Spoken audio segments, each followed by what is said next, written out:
अनेक युगों से ऐसा देखा गया है कि यदि किसी देवी या देवता को शाप दिया जाता था तो उसके पीछे कोई न कोई उद्देश्य छिपा होता था। ऐसा ही एक शाप माता लक्ष्मी ने भगवान विष्णु को दिया, जिसकी वजह से भगवान विष्णु का सिर उनके शरीर से अलग हो गया। आइए जानते हैं ये शाप क्या था।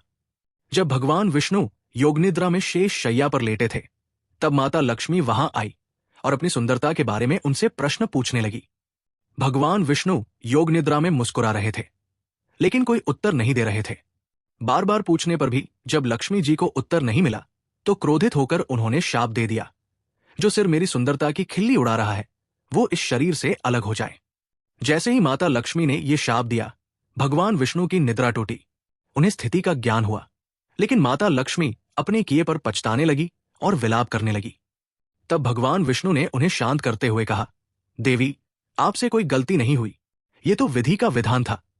एक ऐसा असुर है जिसे केवल अश्वमुखी मानव ही मार सकता है।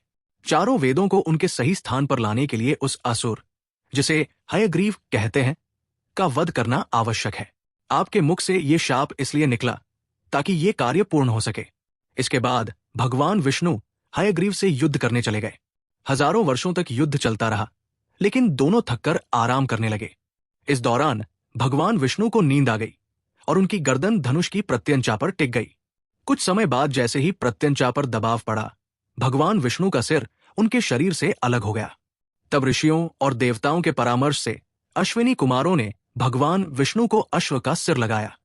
इसके बाद भगवान विष्णु ने हयग्रीव का वध कर चारों वेदों को मुक्त कराया और उन्हें उनके सही स्थान पर स्थापित किया।